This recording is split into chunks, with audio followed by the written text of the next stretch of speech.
Good evening, everyone. I'm Andy Shallal. I'm the owner of Busboys and Poets. Welcome. Nice to have all of you here. We'll be starting in about 5 minutes, so please continue the conversation and enjoy.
Hello, Diane. How are you? So good evening, everyone, and welcome to Busboys and Poets. It's a real pleasure to have all of you here.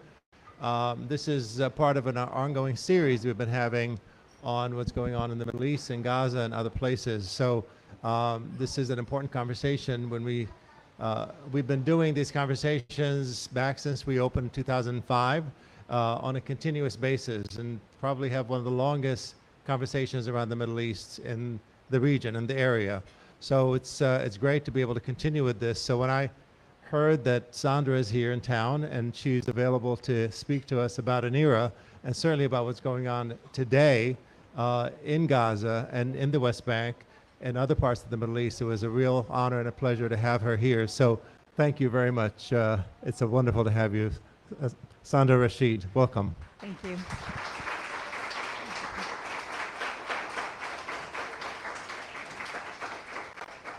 So it's always important to give an introduction to folks. So let me just quickly, briefly give you an introduction of Sandra, and then we'll talk a little bit about Anera specifically. Sandra has worked in the development field for nearly 3 decades. She's working with various sectors, including children, youth, education, water, environment, community development, food security and agriculture, human rights, good governance and capacity building, gender, and economic empowerment. Pretty remarkable background. So it's great to have you. And now she currently resides in Ramallah, and she's here on a visit in Washington, D.C. So welcome to Busboys and Poets, Sandra. Thank you. So let's begin with Anera, because a lot of people may not know what Anera is all about, what it stands for, and what kind of work you do. And I know you started right after 1967, after the 67 war, to help the refugees that came out of that war. So can you please tell us a little bit about Anera specifically, how it started, and what are you doing right now in the Middle East? Yeah, thank you. So Anera was started by a group of like-minded individuals right after the 67 war happened. They were sitting around in a living room and seeing what was going on in the Middle East, specifically the amount of refugees that were being... I'm sorry to interrupt you. Is there a microphone off? Can you guys hear me? Yeah, that's better. Just getting closer. It has to be up close and personal. Okay, so they were sitting in a living room seeing what was happening in Israel and Palestine, and seeing the number of people that were being displaced, and thought, we want to do something about these. These were American Arabs, Americans who believed in social justice, Muslims, Palestinians, and they really wanted to do something. So they came up with the American Near East Refugee Aid, and they wanted to get a group of individuals and go to Palestine to help the people that were being displaced. Well, 1967 is not like 2024. By the time they got themselves organized and got ready to leave, the war was pretty much over. But the organization was born, and that's how it started back almost now 56 years ago. And the Anera is really focused on three main countries. We work in Jordan, Palestine, and in Lebanon. I'm not be talking pre-October 7th. We used to say pre-COVID and post-COVID. Now we say pre-October 7th and post. But pre-October 7th, the organization, and I'll speak in general and then in specific to Palestine, we work on community development, women economic empowerment, youth economic empowerment, agriculture, education. It varies from country to country. For example, in Palestine, we're really focused on early childhood development, and Lebanon is focused more on older education and secondary education. Post October 7th, and what we've been doing for the last 10 months is living, breathing, sleeping Gaza. This has been our main focus in Palestine, but it's also been the focus of Anera, from our US office to our Jordan office, and also support from our Lebanon office. So this is what we've been doing for the last 10 months. I know that the Gaza has been obviously in the news every single day. Anybody who has any kind of social media or is able to go somewhere to find news, they can find something about what's happening, the atrocities happening every single day, including just yesterday, a school was bombed where 30 people were killed in Gaza. But I want to just ask you, before we delve into Gaza, specifically about the West Bank, because the West Bank tends to be a little bit off the headlines, so to speak, the headlines that we all look at. Can you tell us, what is it like living in Ramallah, although Ramallah is a little bit more insulated than other areas in the West Bank, but what is life like right now for someone like you living in the West Bank? So it's very surreal. The West Bank is very surreal. If you've ever visited, you know when you go, everything seems normal until you stop to think that there's an occupation and people cannot freely move. People cannot freely access services, water, medicine, health, etc. And then you start to think, well, it is a little bit strange, right? So we have settlers that attack cars or close off cars. We have soldiers patrolling the streets and going into villages. In the last 10 months, we've actually had the highest number of Palestinians who have been detained since we've been keeping track, couple decades now, and we have a lot of children who have been detained. I don't know if many of you saw, like Andy said, unless you are actively seeking it, you don't see the news. A couple of days ago, 6 Palestinians in Tulkarem were targeted and they were killed. There was a demolition of a home in the northern West Bank in Tulkarem. So we see a lot of that happening in Jenin, in Tulkarem, in Nablus. We see some of it happening in Hebron and in Bethlehem. Ramallah is, as you said, a little bit more insulated. So the way that we see it manifest is through access of movement. Sometimes it's difficult to go from one place to another. We can't readily monitor our projects because the roads are closed or it's too dangerous to move on. I know that I want to because I think a lot of people are really interested about what's happening in Gaza right now. First of all, how many staff do you have right now in Gaza? So we have our core 13. We had 13 staff. Unfortunately, one of our colleagues, Musa Shawa, was killed on March 8th. But our core 12 are still in Gaza. 4 of them are in the north, and the other 8 are in the south. When I say south, I mean Deir al-Balah, Khan Yunis, and Rafah. But we've also brought in a lot of short-term consultants or short-term employees. We have about 77 employees right now, in addition to the 12 that we had, plus about 125 daily workers that we have. So about 200 people are running our operations in Gaza right now. And can you speak about the operations? What exactly do you guys do there? Is it mostly providing some food? Is that the basics right now? Yeah, so when this first started, we focused on what we call in the development world NFIs, which are non-food items. So we had tents, we had hygiene kits, we had mattresses, and then when it looked like it was gonna, more people were displaced, and then after October 13th happened and we heard that people were told to move down to the south, we set up taquillas, which are like community-based kitchens, and we started feeding people, and that was the main area of work. And that those feeding the displaced, providing medicine and help, and providing shelter, tents, tarps, mattresses was our main area of focus. And we had hoped by December, January, we would transition to more of a recovery stage. That never happened, and we're still doing those life-saving interventions, but we have added more transitional programming. We have an education program for young kids that integrates PSS, psychosocial support for young children.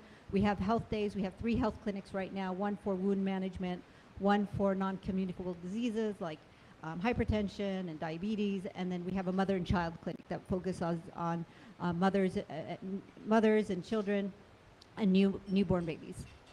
So one of your staff members has been killed. What do you hear from staff and employees that are working there now? I mean, it's a pretty dangerous place. What you're talking about are things that seem to be luxuries, and at some level, you know, given what's going on right now in Gaza. What do you hear from your staff? I wish I could do them justice by explaining the hardships that they face right now. Our staff are all in tents. They've all been displaced several times over themselves. They are concerned about their own families, concerned about their own health. Many of our staff are at the risk of malnutrition. Many of our staff go days without having real meals. They might have zayt or zatar, and if you know Palestine, you know that's a staple, oil and thyme. Our staff are living in tents that have poor ventilation. Temperatures get up to about 107 degrees in the tent. A lot of children, including the staff's children, they have skin diseases. They're tired. I think one of the things, as not only as Anera, but as a community, we've taxed humanitarian aid workers for so much for so long that I don't know how much longer they could really handle doing what they are doing. You work with other organizations.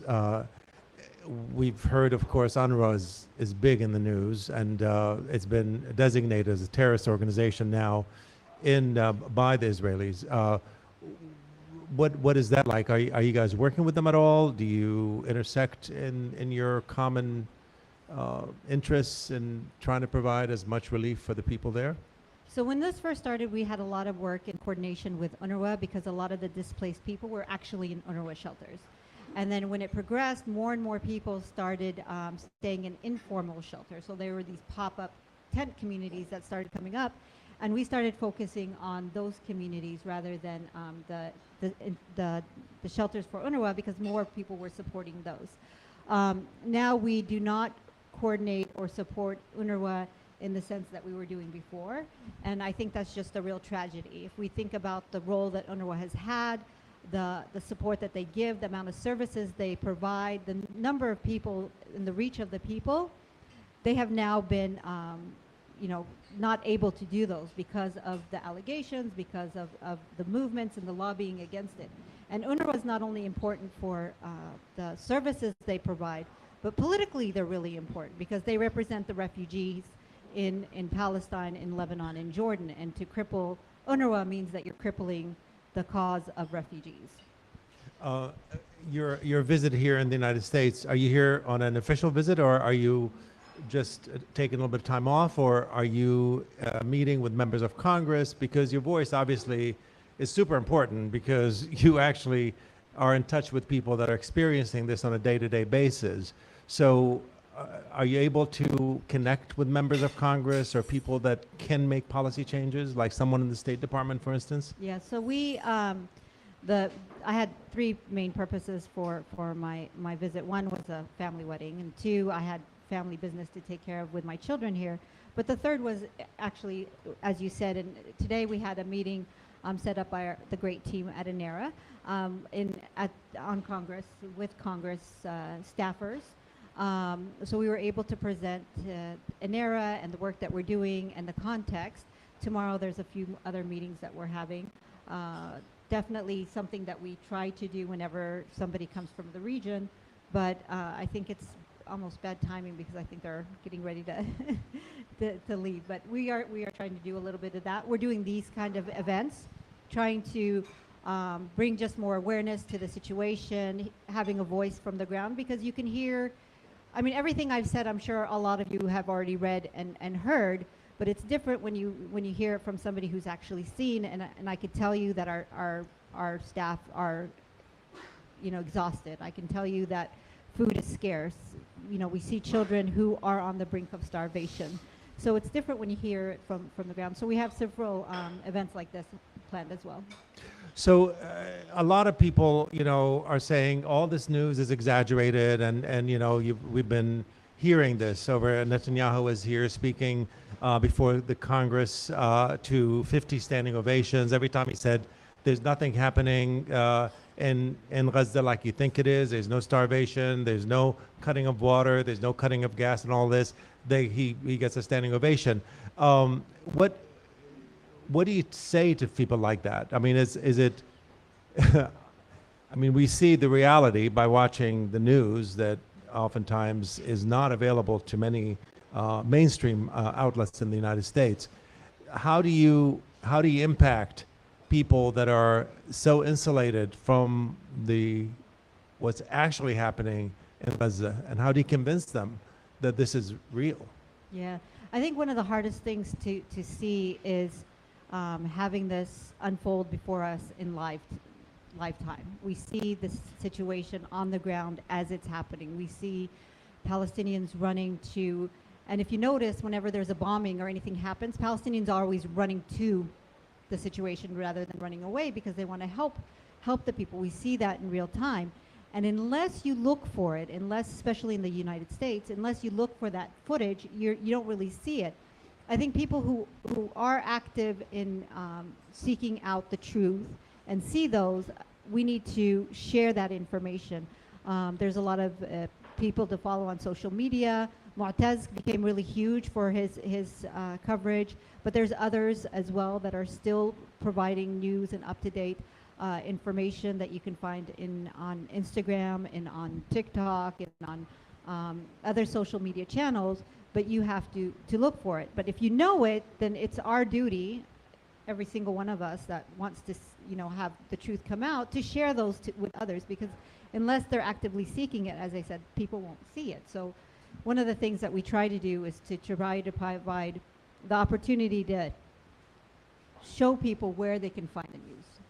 So how has the reception been for you with members or staffers, I should say, of Congress? Have you met with any actual members of Congress, or is it mostly staffers that you meet with? It's staffers, and they were quite receptive and very, they asked great questions. They asked questions like, what is policy that needs to change? What is it that we need to do? What should the U.S. be focusing on? Those were really important questions that I hope they take back to the members of Congress themselves, but they were quite open to the meetings. Yeah. Are you hearing? And is this the first time you're meeting with them since October 7th, or have you been meeting with them before then as well? So me personally, this is the first time that we meet, but Anera does meet with members of Congress regularly, or with staffers. Our CEO and president, I don't see him. Sean Carroll does a lot of that. He's very active in meetings like that. We also have, when anybody comes from outside to provide these meetings, then we try to set that up for them as well. We're going to open it up for questions in just a minute. I wanted to ask you, what is it that you feel needs to be done more? What is it that keeps this issue from moving forward in a more positive way, as we like to see it? What stops it from? I mean, nobody wants to see such carnage. It's horrible to watch, and yet we keep seeing the continuation of this over and over again. What do we need to do, people in this room and others, to get this out there more in front of members of Congress and people who can affect change? I think one of the things that people have to do is to keep doing what we have been doing. I know people are tired. They feel like they're not being heard. They're not being seen, but that's exactly what the team in Gaza tells me.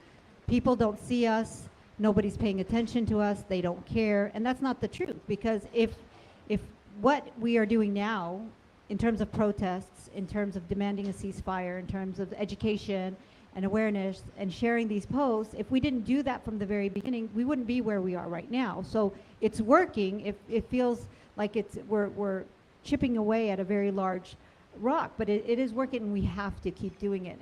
And the number one thing that I say is we have to ask for, not just ask, but demand for a ceasefire. And that seems so trite and obvious, but no, we have to keep saying ceasefire is the number one thing. Why is this still happening? Why hasn't this stopped? We demand a ceasefire. Call your representatives. This is an important year. Call your representatives, send letters, and tell them that we want a ceasefire. We demand a ceasefire. We demand that our money, our U.S. money, no longer goes to support what's happening in Gaza right now. Helping understand, you said it's working. What is working? I'm not seeing the working part that you mentioned. I apologize for putting you on the spot, but what part is working? The fact that we can get together, that we are a community, that's of course important. We've created all kinds of allies as we move forward. But from my vantage point, I'm sure some of the folks in this room, it doesn't seem like it's working. It seems like they're ignoring us, and they continue to do whatever they want without any impunity. I mean, it just continues. So tell me from your perspective, because someone in your position has to have a positive attitude about this. You have to look for hope. You have to look for ways. I don't have to. So can you help me understand what's working in your opinion? I think, Andy, we all have to be positive and look for that hope, because when you look at the number of people in the protests, this did not happen in 2021. This did not happen in 2014. People were not talking about Israel and Palestine, and if they did, they were like, oh, I don't know, it's complicated, I don't understand it, it's too hard. Now, have you heard anybody say it's complicated in the last 10 months? Have you had anybody say that I believe that children should be killed? No, people are saying this is wrong. Children should not be killed. This number of people should not be displaced. Forget the politics. The issue about Palestine is no longer about supporting Israel or being anti-Semitic if you don't. The situation is about humanity, and I do see that on the ground. I see global humanity from the people on the ground. What's happening in politics, in the government level, on policy level, I agree, it's not where it needs to be. But I say this all the time. This is the end to the occupation. I really, really believe this is an end to the occupation.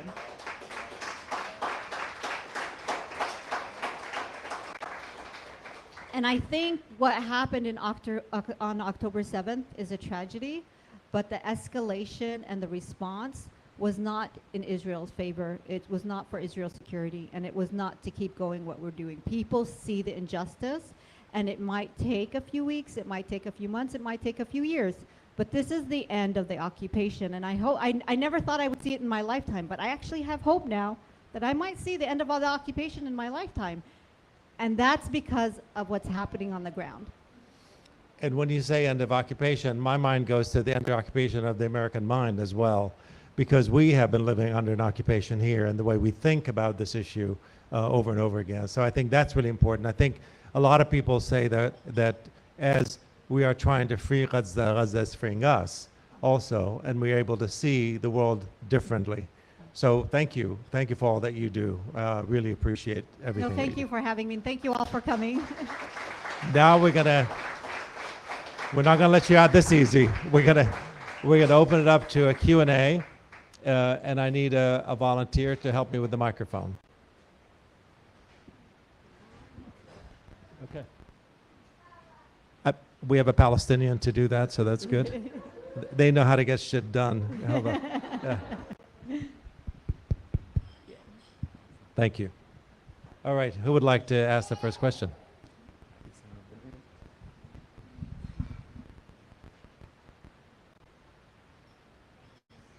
Oh, I forgot to tell you, the microphone doesn't work back that far. But I apologize. just speak really loud. Yeah. Should I? Okay. Should I? Wait. It goes. Yeah, if you come over Okay. closer. Goes up. Okay. Sorry. I think it works here. Yeah. I put it Oh, close to okay. your mouth. This work? Yeah. Oh, great. Okay. Kate Gould, thank you so much for your life-saving work and really devoting your life to it and making so many sacrifices. So thank you for that, and thank you for all of Anera's amazing work. I know that Anera suspended operations in Gaza, like after the World Central Kitchen strike. Can you talk more about the decision then to, like that decision and the decision then to unsuspend, to continue the operations, and about the current state of deconfliction of Anera's work, and like what the communication with the Israelis looks like when you're deconflicting things, and just, yeah, the more about the picture of how to keep your staff and your operations safe and under impossible circumstances. Thank you for asking that, because I think that's a question a lot of people have on their mind. They always wonder, how can we keep our staff safe? And the short answer is we really can't. We saw that with the World Central Kitchen. Regardless of what you do in terms of deconfliction or coordination, staff are never really safe. But the measures that we can do, and when we talk about deconfliction, we talk about sending the coordinates of where our staff are or our clinics.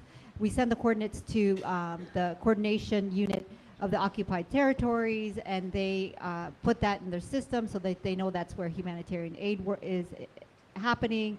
Interventions are going on, so we lessen the risk, but that does not mean that there isn't a risk. We've had areas that have been deconflicted, and we've had notice where they have reached out to us, which is part of the process. They've reached out to us and said, this area is no longer safe, your staff need to evacuate. So we've had instances like that. The decision when that happened, because Musa Shawa, who was our colleague that passed away, when he passed away, we kept working because the need on the ground was so great. And everything that we do is really guided by our staff on the ground. And they had said, we can't stop. People need these life-saving interventions. We need to continue. So we continued. But when the World Central Kitchen staffers and employees were killed, that was really serious. Not more serious than Musa, but the fact that they were international aid workers, that they had their route deconflicted, that they had their route coordinated, and they still weren't safe, that was a huge message to the whole humanitarian aid community. It's not just Musa was a one-time thing, it's something that could happen again and again. So a lot of organizations paused for a little bit. Anera and World Central Kitchen paused for longer than others, but we wanted reassurance from COGAT and from the CLA that they were taking measures to not make what they have said is a grave mistake. So try to ensure that those kind of grave mistakes do not happen. But is our staff safe? No. I don't think anybody in Gaza is really safe, because even the safe areas that are marked as safe zones aren't safe. Even those areas have been bombed. We've seen it. So what we do is we try to make it a little bit safer, and we try to, when our staff want to go from north to south or to different areas, we try to coordinate that movement, and we get approval for them to go. And that's about as much as we can do for our staff. we've seen the hundreds of trucks lined up to get in with aid, and they've been prevented by the IDF, I assume. What is happening to that? Has there been any easing of that supply, or is most of the problem once stuff gets in, they can distribute it easily, or is it just stuff getting in? Where's the bottleneck from your perspective? Yeah, so the whole trucking and bringing goods in is a little. It's different every time, because you will see the news reports from COGAT saying that they're letting aid in, but they might have 40 trucks or 150 trucks come in, and then for 2 or 3 days it'll be a trickle or no trucks will come in. So if you look at the average number of trucks that have come in from the start of October 7th to today, it's about 93 trucks per day, the average. Before October 7th, the average... And what does that mean? When you say 93 trucks, you have 2.2 million people. How impactful is 93 trucks? 93 trucks, if you want to do the math, is 22 pallets. And every pallet has 1 ton. So we're talking about 20 to 22,000 tons of goods. And it's not all food that's coming in. Some of it is shelter, some of it is hygiene equipment, or hygiene kits, etc. But you have a population of 2.2 million, where 500 trucks carrying 22,000 tons per truck was enough to keep the communities going. When you have days, like since May 7th, the Rafah closing, the Rafah border hasn't opened. There hasn't been any trucks going in through Rafah. So the number of trucks and commodities going to the south has decreased drastically. The crossing up on the north is open, but again, the number of trucks coming in is not enough to meet the needs of the north, or even have those goods go to the south. So the truck situation, you might hear on one day that a lot of trucks, and you think that's the general way of the way the trucks are going in, but it's not. If you look at it, the average you can say is between 90 and 95 trucks per day have reached Gaza. Of those 90 to 95% of those trucks, about 70% are food. So we're looking at 20% of what was previously entering a population of 2.2 million. Wow. And you say that most of the trucks that are coming in, or all the trucks that are coming from Israel itself, as opposed to coming from the south? So right now there aren't any trucks coming in from the south. The border between Rafah and Egypt is closed. Since May 7th, it's been closed. There has been there's about, I think I lost the number, it's about 1,200, 1,400 trucks that were on the border. So what was happening in the last couple weeks is they were bringing in trucks from Rafah to Kerem Shalom to go in through the south. But if you look at the situation, it's not just a matter of bringing the trucks in anymore, it's a matter of security. If you have a population that is starving, if you have people who are desperate, if you have people who have not had any kind of food or sustenance, when a truck comes in, they will do what they need to do to get that food off that truck. So even when our trucks come in, we call it self-distribution, because the food is getting to the people, but not the way that we had planned, because people are desperate, people are hungry, people are scared. So the amount of trucks, what needs to happen is we need to flood Gaza with food. It can't be 95 trucks. We have to send in 600, 700 trucks per day just to make people realize that the food is coming in and that they will be reached. So even when trucks come in, getting the goods to the people is difficult because of the security situation on the ground, internally. Please. Hello, Sandra. Thanks for being here. My question is kind of along that, right? So we have a lot of misunderstanding that is put into the world, intentionally, a lot of it, to kind of confuse people about what's actually happening on the ground. And I think one thing that can everyone say, thank you, Anera? Thank you, Anera. Okay, so just checking, everyone in here has a voice to be able to speak. So one of the things that I'm wondering is, with these voices, how can we influence? Is there some acupuncture point that we can push on in the dialogue that will help to open that floodgate that you're describing? Because the public narrative is, oh, well, Hamas is taking all the trucks, which is not true. We know that, you know.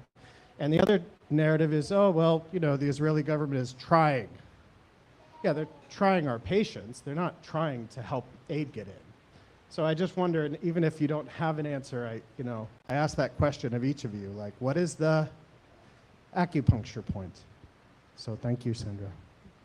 I think just as I said, we have to keep talking to our representatives. They represented us. They represent us, right? It's an election year. It's an important year. We see this, and we see politicians. There's a lot of politicians who have shifted. There are politicians who have actually uttered there needs to be a ceasefire. There are politicians who have said this is too much. We need to stop. So it's starting to happen. We need to push it more, and we need to put pressure on our politicians. That's calling them every day. That's continuing with the protests. That's continuing with the writing campaigns. I think that's all really important. I think one of the problems that I oftentimes hear is that the demonstrations don't turn into action. People go out, they feel good about doing it, and then they don't make the phone calls, they don't write the letters, they don't contact their elected officials, they don't give money to campaigns, all of these things that the other side is very good at. One of the reasons why, for example, here in DC, which is considered one of the most progressive cities in the country, we have not been able to get a ceasefire resolution out of our city council. And one of the reasons why, and one of them confided in me privately, he said the reason why we really can't speak about that is because the other side will bombard us so hard that we will not be able to do any work at all here in the city for our constituents. So because we're here in DC, because the Israeli embassy is nearby and lots of AIPAC is nearby and so on, they visit them on a regular basis. The JCRC visits the city council on a regular basis. The ADL visits our city council on a regular basis. The other side doesn't. The other side comes angry and specific. The one thing, and I'm sorry to take up a little more time on this, the one thing that I noticed, we were at the city council the other day, and I happened to find a file folder that someone had left from the JCRC. They had been there. And the file folder was this thick with talking points and all these things. It had a couple pages about Israel, but a lot of it had to do with education. It had to do with healthcare. It had to do with the rights, with gun control, all the things that a lot of people in DC care about. So it's not a one-issue organization. So they understand the whole aspect of what it means to be engaged in politics here in the United States, and they're very effective at it because their phone calls, the minute something comes up, the phones are ringing off the hook, and the city council members can't do any work. Their staff can't do any work because all they're doing is answering the phone all day. And they realize this is too much for them to handle, so they forget about it. The other side doesn't speak up as much, so they're less of a headache, and therefore they continue with the policies that are presented to them by the JCRC, the ADL, AIPAC, and other Zionist organizations. So that's really where the problem is. I think we tend to underestimate the value of the phone calls, the value of the letter writing, the value of visiting these members. And I think also, adding to that, we underestimate the value of being reasonable, because the other side wants to show us as angry, unreasonable, terrorist supporting people. But if you meet that, and some of the greatest videos that I see are the ones where you find somebody who's attacking somebody wearing a keffiyeh or has a Palestinian flag, and you see that they're attacking them, and they're so ugly in the way that they're attacking them. But the Palestinian side is like, okay, I'm recording you. Do you feel better about yourself? I think those are really powerful, because that shows who the aggressor is. And I think we need to do the same thing when just as you said, when we're presenting the case, there's different things, but we present it with reason, and it's hard to not be angry. I think all of us end up like biting our tongue and like, holding ourselves when things happen, but we're not preaching to the choir. People do not want to hear what we're saying. So when that happens, you have to find the entry point that happens. Yeah, And yeah. is that talking about education first and talking about the importance of education and seeing that, you know, we need to change, but also talking about other things? We just have to understand where the entry points are to open up the ability for people to hear what we're saying. Excellent. Please, somebody want? Following on from that, I'm wondering what are the actions that we have taken here in the US that actually make an impression in Palestine? I mean, obviously, we all give money to Anera, which obviously has an impact in the country. If 200,000 people go on a demonstration here, I mean, we feel good, and then after 2 hours we go home and sit on the sofa. I mean, does that make an impact? Many countries in Europe, and Britain is about to, make a great show of saying we recognize the state of Palestine, but that in itself, does that actually mean anything? I mean, what are the acts that we have taken that people in Palestine note? It means so much because people in Palestine, especially in Gaza, don't feel like they're being seen. They feel like they're being forgotten, that nobody cares about them. And this is why, you know, a lot of the times we'll hear the numbers because people think, oh, the United States or the Western world cares about numbers. So let me tell you over 39,000 people killed. Let me tell you that there's 14,900 children killed. Let me tell you about how many are underneath the rubble. Let me tell you numbers. But when we see the protests in the thousands, in the hundreds of thousands that happened in December, that it was here in DC, was that when it that gave us like chills. We were all watching that on the news, and we were all cheering for the advocacy that was happening because we felt like people were seeing it. When we see the student movement that happened, I cannot tell you what a great topic of conversation that people were saying, yeah, the students are so great. They're standing up. It's a student support for us. They're the ones that are speaking. We see that. Just as you see what's happening in Gaza, we see what's happening in the United States. And when that happens, we feel that there's solidarity and support. And sometimes that's all that a person can do is just show their solidarity and support. Sometimes they can't even give financial support to organizations, but if you show solidarity and support and those grow in numbers, we definitely see that, and we definitely feel the love when that happens. Sandra, how important is the election? Does it really make that big of a difference who's at the head as it relates to what's happening in the Middle East? So, you know, this is a question I've been asked before, and it's a bit of a minefield, but I think that I think the bottom line is it doesn't matter who's elected. I think the bottom line is regardless of what side comes out, it has to be a side that believes in the ceasefire. If we're looking at foreign affairs, if we're looking at domestic policies and domestic issues, that's something different for the people in the United States. But if you're looking at foreign affairs and foreign policy, politicians or the side that is looking to actually believe in a ceasefire, that's pushing for a ceasefire, that's uttering the words that say there has to be a ceasefire, I think that's the side that I would want to win. But in the end, we've seen it before. I mean, we had great hopes with prior presidents, without naming any names, but we had great hopes for prior presidents that they would do something and leave a legacy in terms of but addressing the Palestinian-Israeli conflict, and that didn't happen. So when it comes to U.S. politics and U.S. elections, Palestinians are a little bit pessimistic and not not true believers, but I believe that whatever candidate really believes in a ceasefire and has a plan, because not just saying that there's a ceasefire, what does that look like? What does that mean? What is the timeline for that? I think that's the one that would be the best candidate. If you'd excuse me for one more minute, please, if you don't mind. I want to ask a little bit of a follow-up, but not exactly a follow-up, but a question related to what do the Palestinians want at this point? I know we hear a lot of talk about two-state solution. We hear a lot of talk about other ways to do it. What is it? What is the average Palestinian? Because you're there, you live amongst Palestinians. What are they asking for? And as far as the ceasefire is concerned, at some point, the fire will cease. At some point, you know, I don't know when that will be. Hopefully sooner than later. But once a ceasefire is there, what next? You know, so what do the Palestinians see? I think the number one thing Palestinians want is a just solution. They want a solution, but they want it to be just. They want social justice in terms of what they have lived through and suffered for the last 6+ decades.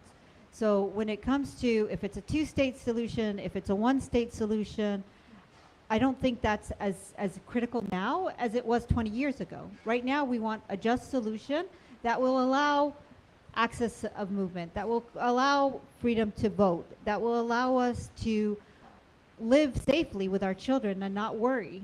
I mean, when I had my children when they were growing up in Palestine, I would be petrified any time a protest was happening because I would always try to instill in them that knowledge is the real power. Knowledge is the real weapon.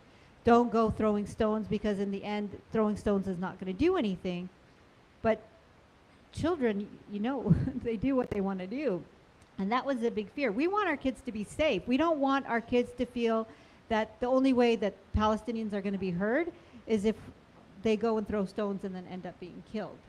This is what I think we want in the end. So when you say just, you say like, okay, freedom to move, freedom to vote.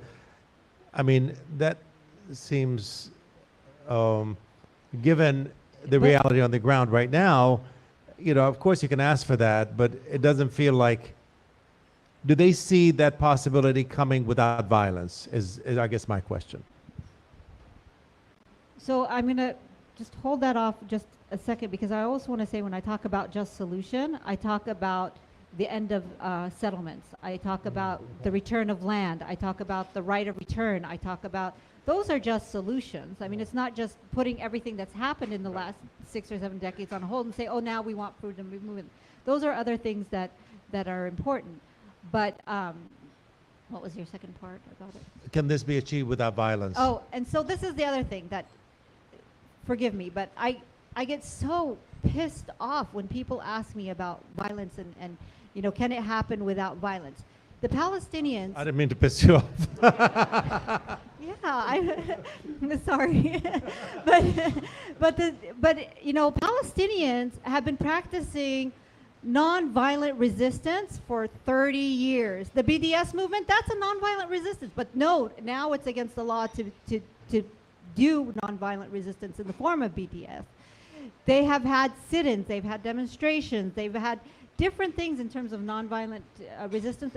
Our marches, when we start marching in Ramallah to go to Colombia, always end up in violence from the other side. They start shooting. And Well, so that was the whole point of my question, is there has been efforts of nonviolence, the right of return, the March of Great Return, all of those things have been happening, and every time they're met with violence from the other side. You're absolutely right. So my question is, do you see a possibility of continuing to do these nonviolent acts and met with violence without actually reacting violently? I mean, I just don't understand how you can achieve what you're saying, because what I'm seeing right now is a tremendous amount of hatred of Israelis to Palestinians, which I don't really quite understand. I don't see the same hatred of Palestinians toward Israelis.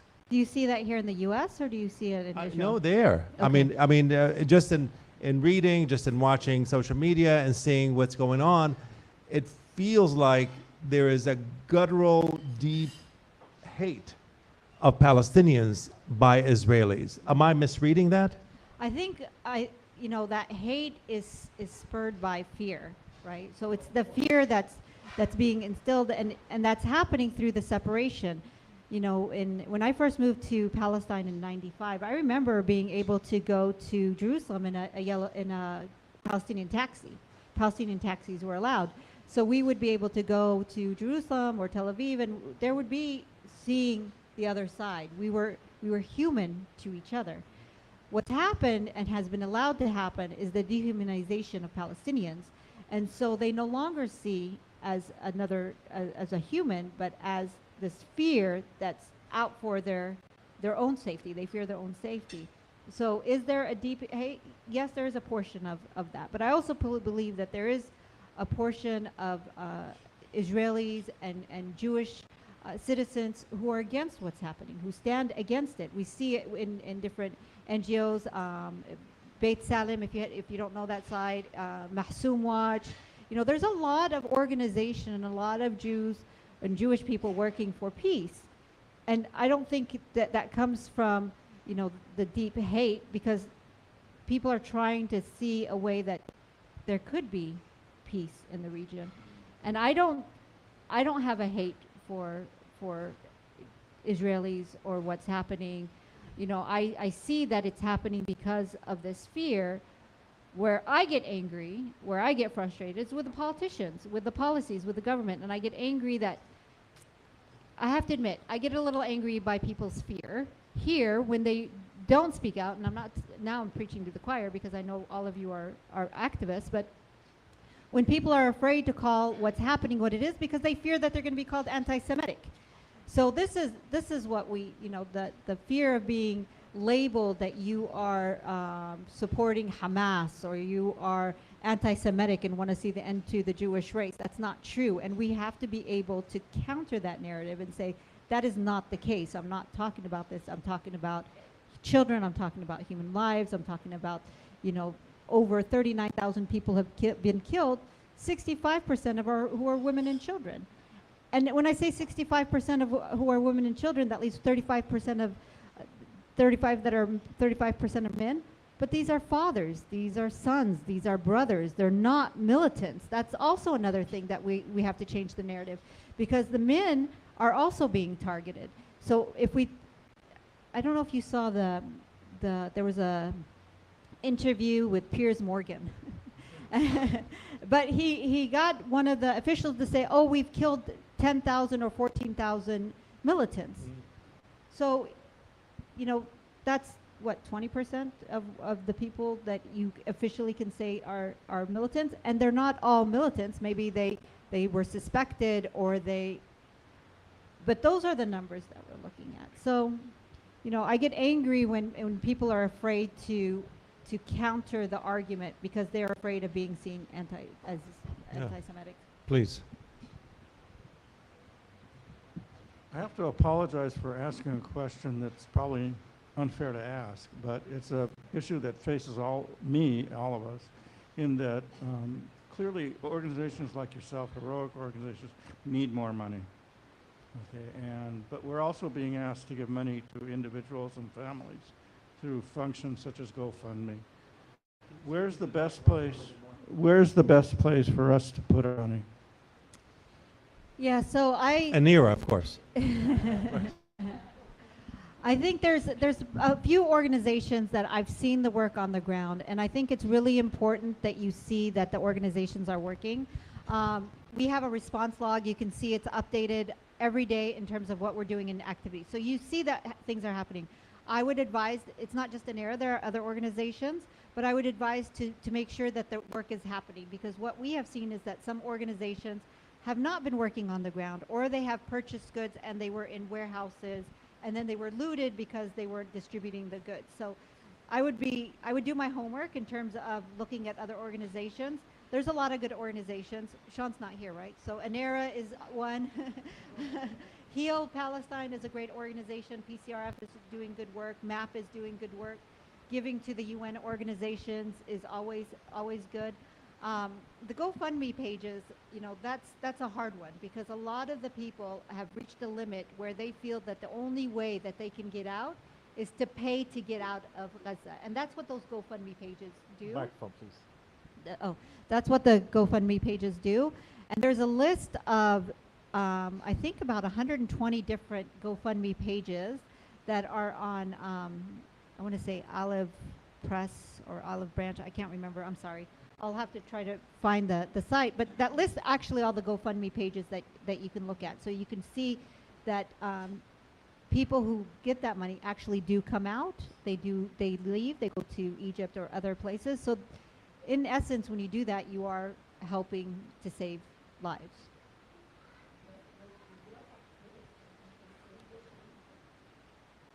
So they haven't been able to go, since the question was, since Rafah is closed, can they go to Egypt? No, since May 7th, they haven't been able to. What's happening now is that there are some medical evacuations that are happening through Kerem Shalom. So that's happening, but evacuations through Yahala, if you heard about that organization in Egypt, that was the organization that was helping Palestinians in Gaza leave. It's no longer working. You're right, since May 7th. Please.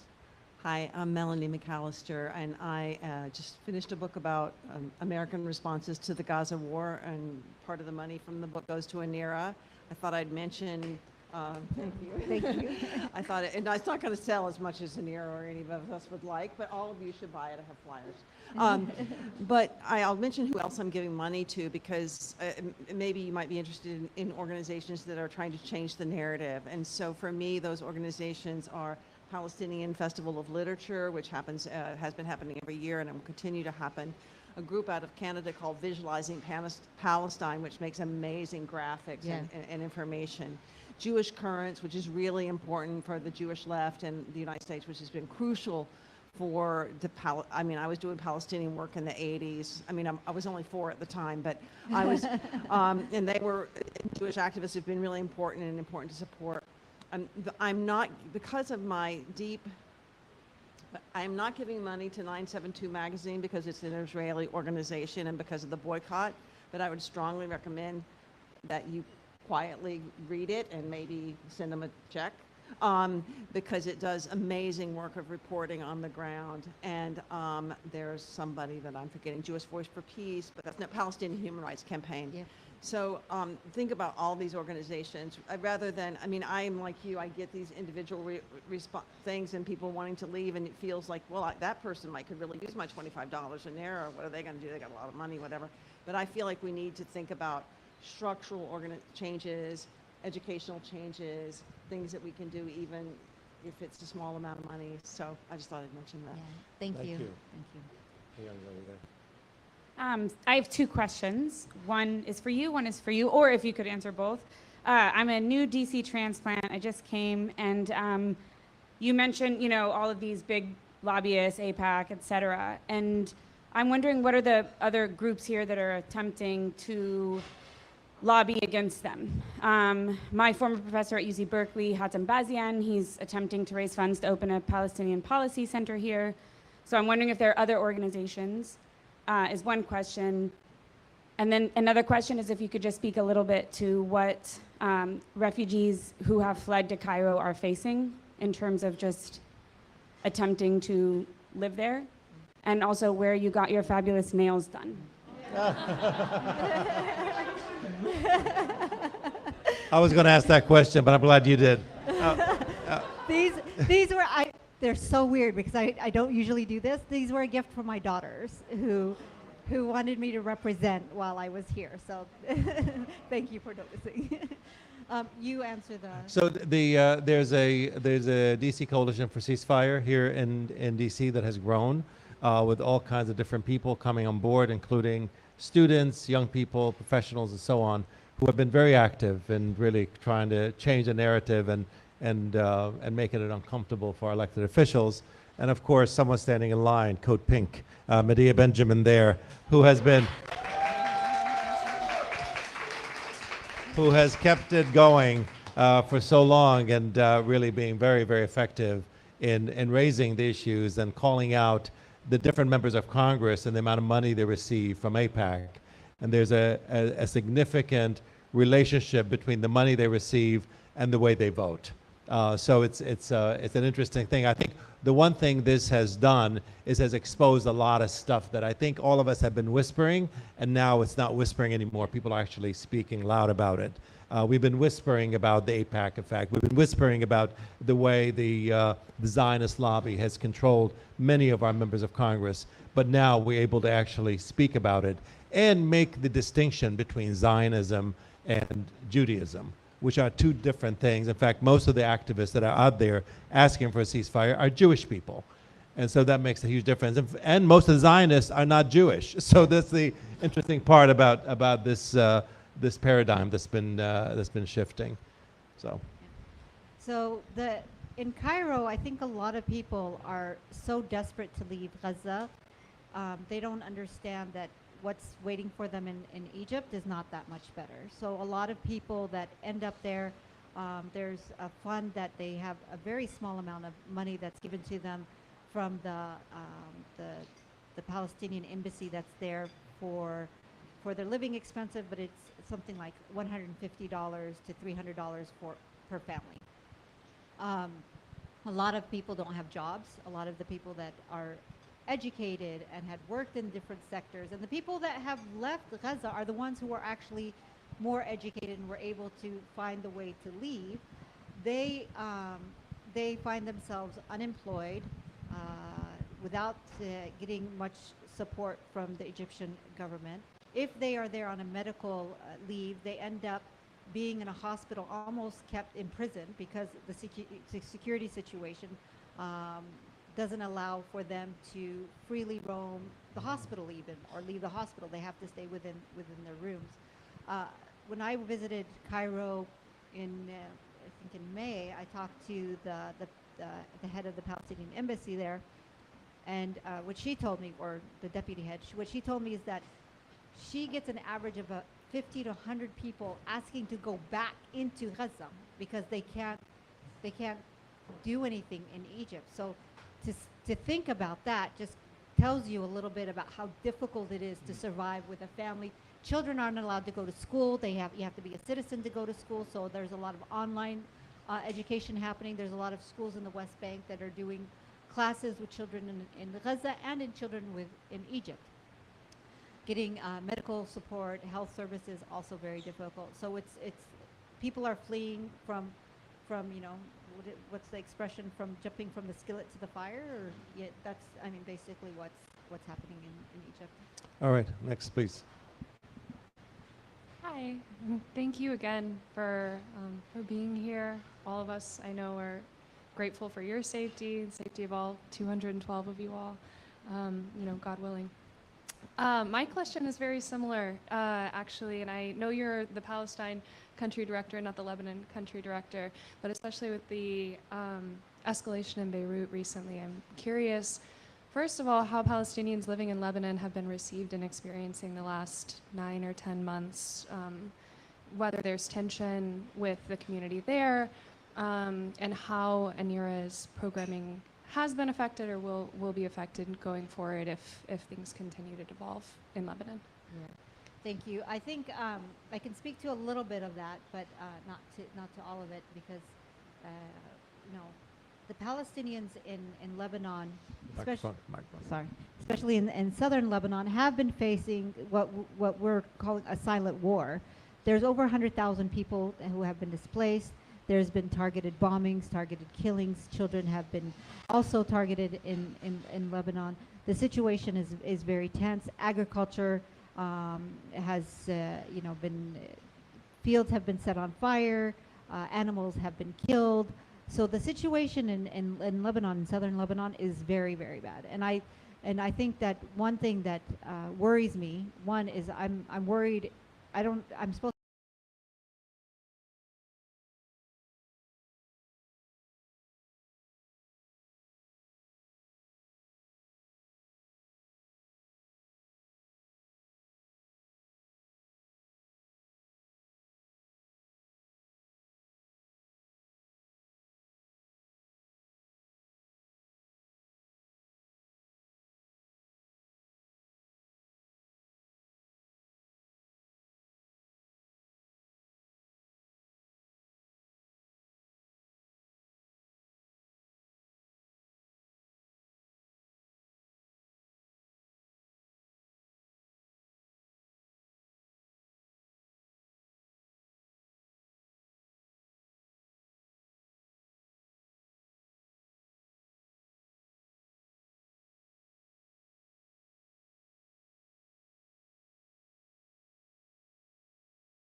And I think that's so true.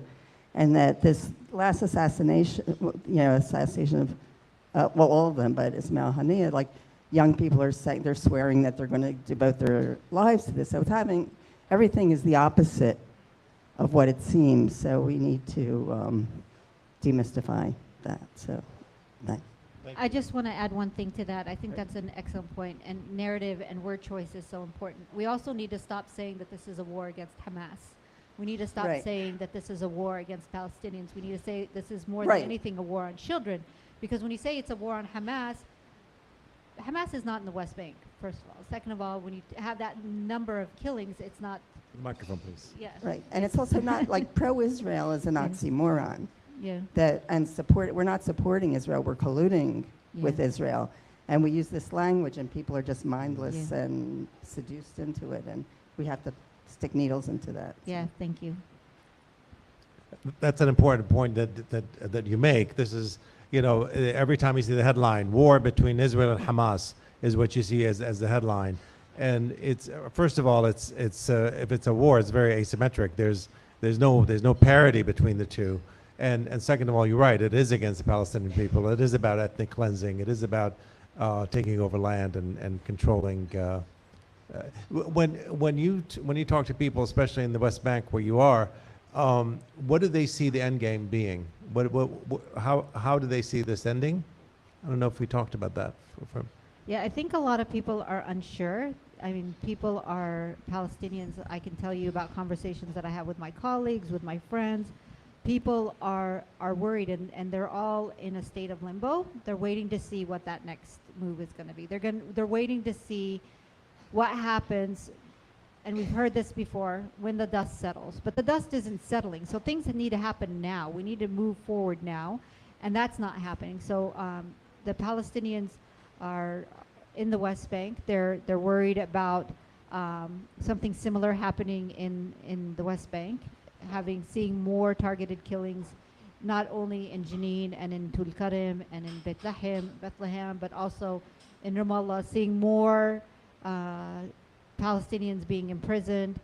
And the worst kind of imprisonment is administrative prison, and there's administrative detention, and there's a lot of administrative detention. And just as for those of you who might not know what that means, is that Israel has a policy that I can arrest somebody for security reasons for 3 months without even having any kind of allegations against that person.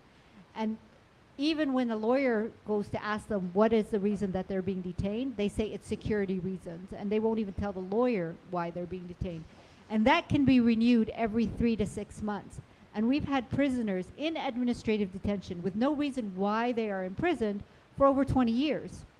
We have children as young as 12 being arrested under administrative detention. And a lot of the detentions that are happening now is under administrative detention.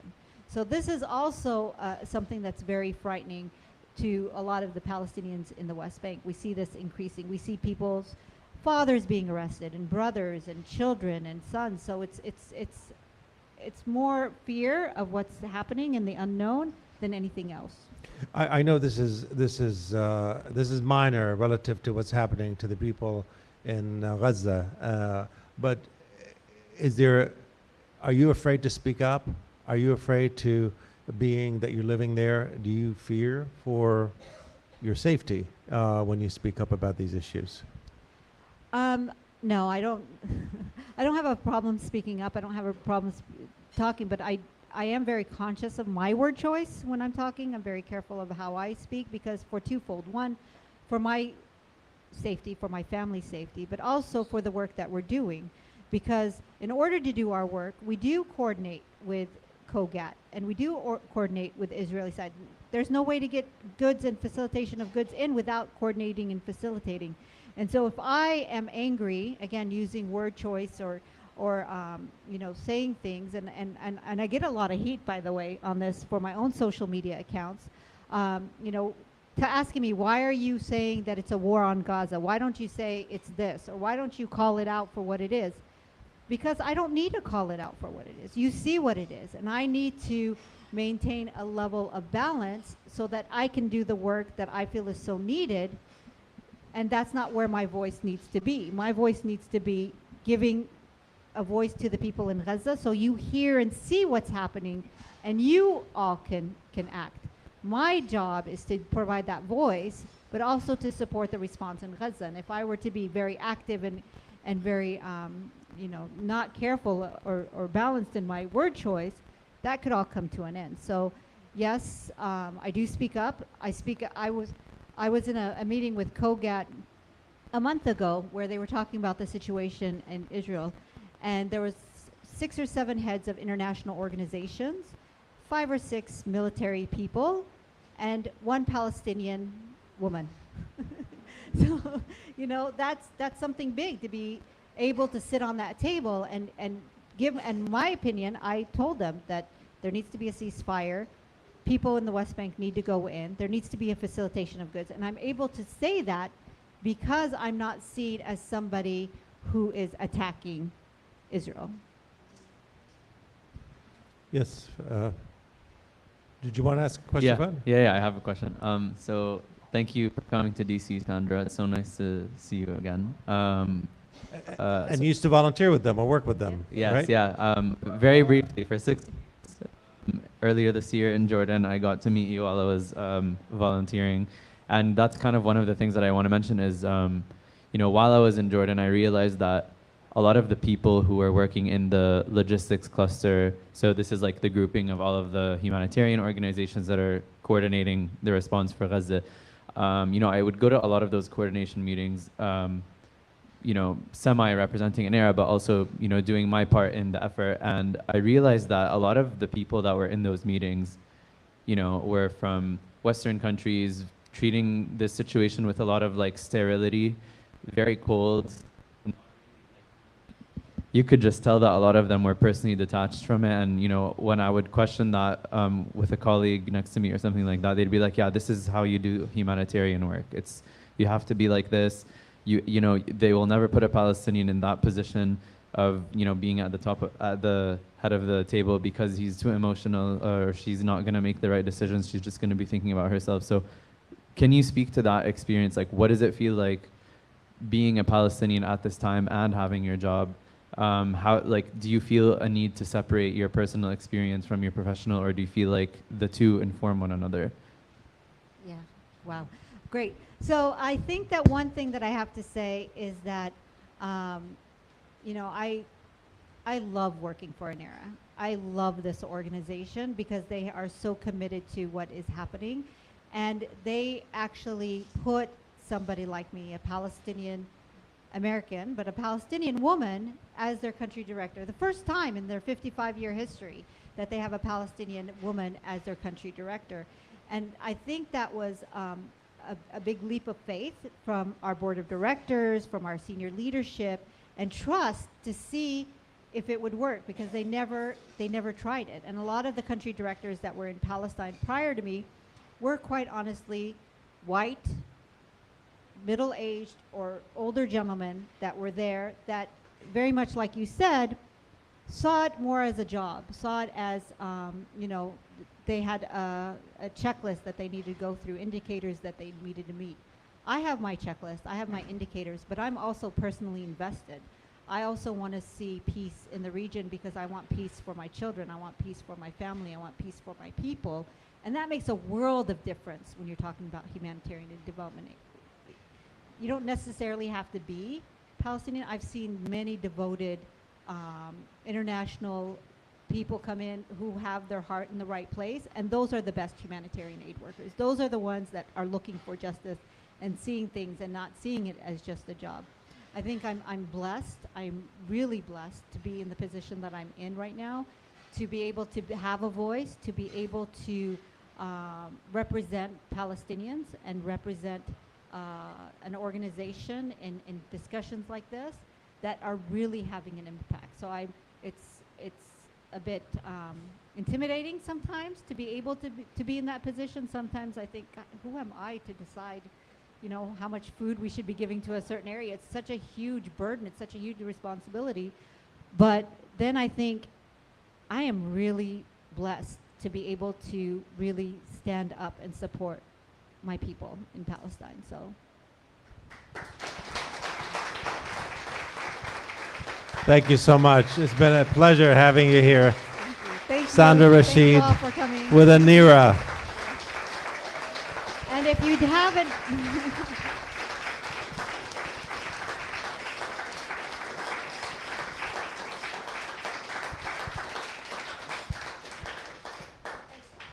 thank you. And if you don't follow us on social media, big plug, Anera's response log. You have to follow us. We put every day what's going on. We tell you what's happening in the field. We put personal stories about what's happening. Follow Sean Carroll. He's our CEO and president. Follow me. We're on social media. We try to give a voice to the people. So if you haven't done it already, follow. If you do follow, share so the word gets spread out. And thank you so much. Thank you so much.